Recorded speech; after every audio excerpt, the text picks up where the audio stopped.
What makes a song good?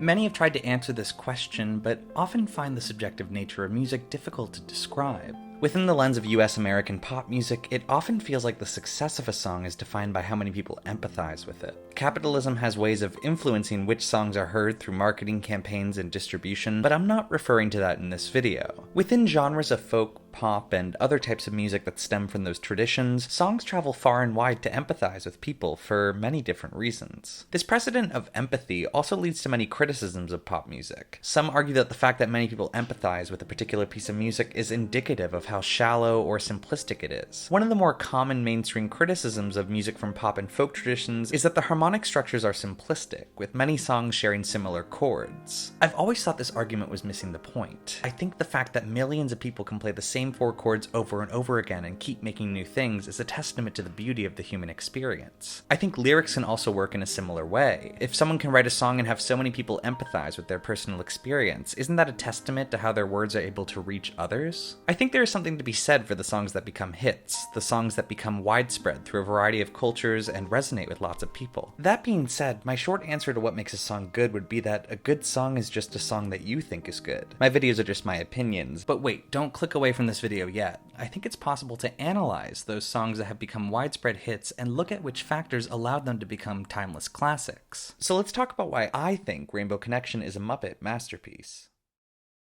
Fun to be free, to be on the move, to go for a hike or whatever you like to do. Do all there is to be done. It's fun, it's fun, it's fun.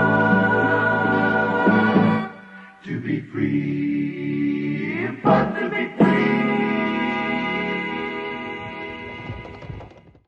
On May 31st, 1979, the Muppet movie was released in the United Kingdom. As the franchise's first foray into the feature-length film business, it was a complete success. After a brief intro of the Muppets themselves sitting down to watch a movie together, the film begins with the shot featuring the song Rainbow Connection. The shot slowly zooms in as Kermit the Frog sings about rainbows, hope, and what it means to believe in something. Having made a name for themselves within witty television comedy, the Muppets going full-on ballad might have seemed an odd choice at the time, but it was all part of a deliberate plan. Written by Kenny Asher and Paul Williams, the song was meant from the start to show a side of Kermit that had not been seen before by audiences. Rainbow Connection was the first number in the Muppet movie. It's the one that establishes the lead character. We find Kermit sitting in the middle of the swamp. Kenny Asher and I sat down to write these songs and we thought, Kermit, he's like every frog. He's the Jimmy Stewart of frogs. So how do we show that he's a thinking frog and that he has an introspective soul and all that good stuff? We looked at his environment, and his environment is water and air and light. And it just seemed like it would be a place where he would see a rainbow. But we also wanted to show that he would be on this spiritual path, examining life and the meaning of life. Though the Muppets had not been bought by Disney by the time it came out, the song also took inspiration from the Disney catalog, specifically the song When You Wish Upon a Star from Pinocchio. By showing an introspective side of Kermit the Frog that mirrored Jiminy Cricket, the writers could expand the Muppet universe to not just be filled with funny characters, but well-rounded ones. And that's it, really.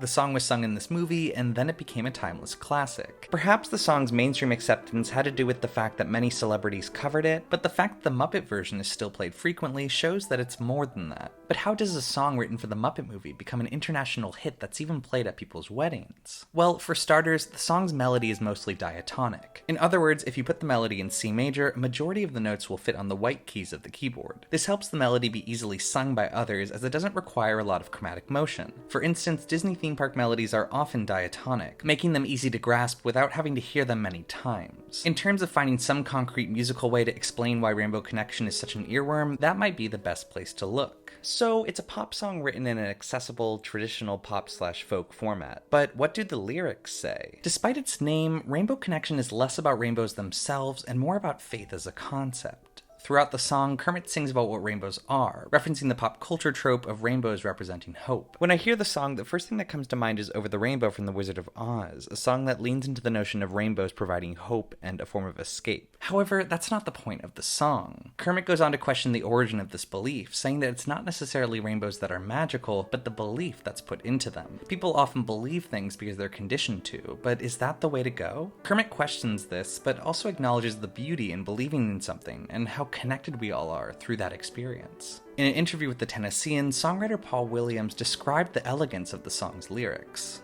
What we essentially did is we wrote ourselves into a terrible corner. Why are there so many songs about rainbows, and what's on the other side?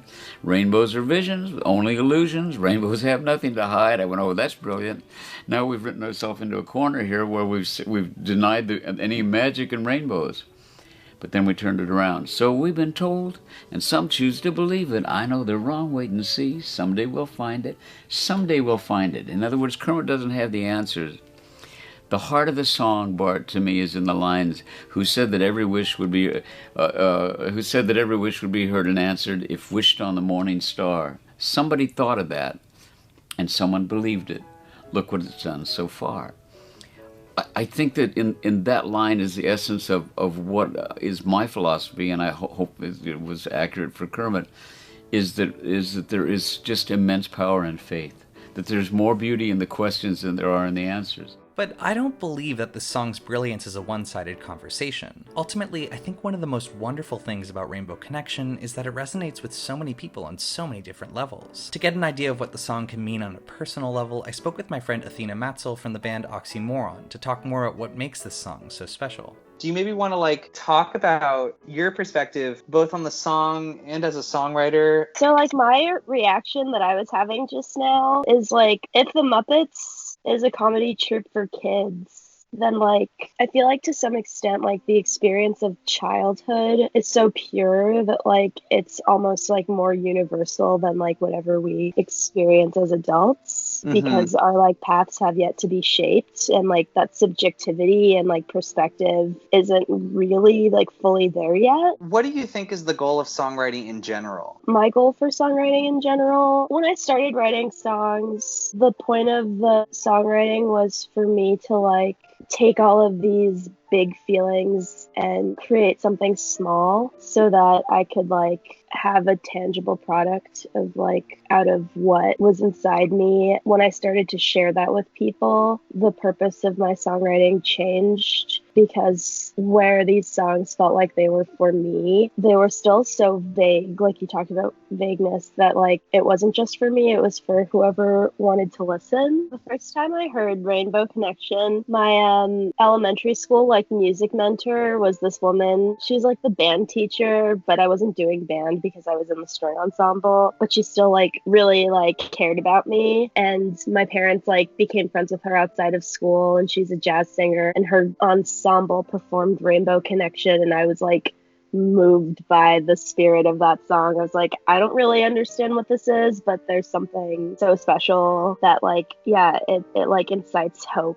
I think something that's super cool is that maybe I just don't know what it is, but the way that the lyrics are we'll find it, the Rainbow Connection, it asks you to know what that is and what that means, even though I don't know that phrase in any other context, but I think I know what he's talking about. At the end of the day, Rainbow Connection is barely a song about rainbows. It's a song about believing in something and feeling connected to others because of it. The vague lyrics about faith work so well because they are vague. The notion of longing is such a human emotion that almost anyone can see themselves in it. In terms of songwriting, Rainbow Connection is a masterpiece because it is a mirror. It's a mirror for the human experience, emphasizing the fact that we are all united by simply existing. The song wonderfully blurs the line between having a concrete narrative like Kermit's perspective and inviting listeners to hear themselves in the song.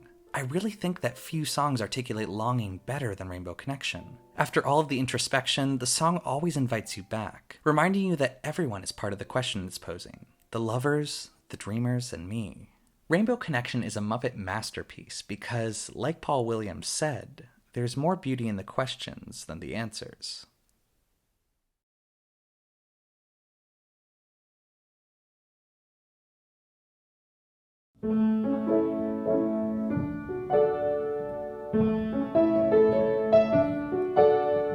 Why are there so many songs about rainbows, and what's on the other side?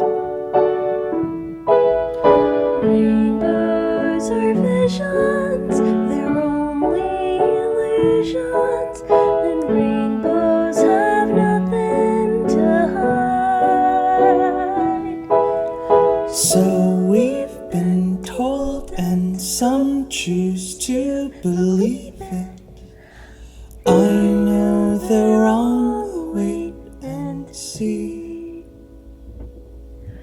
Someday we'll find it, the rainbow connection, the lovers, the dreamers, and me.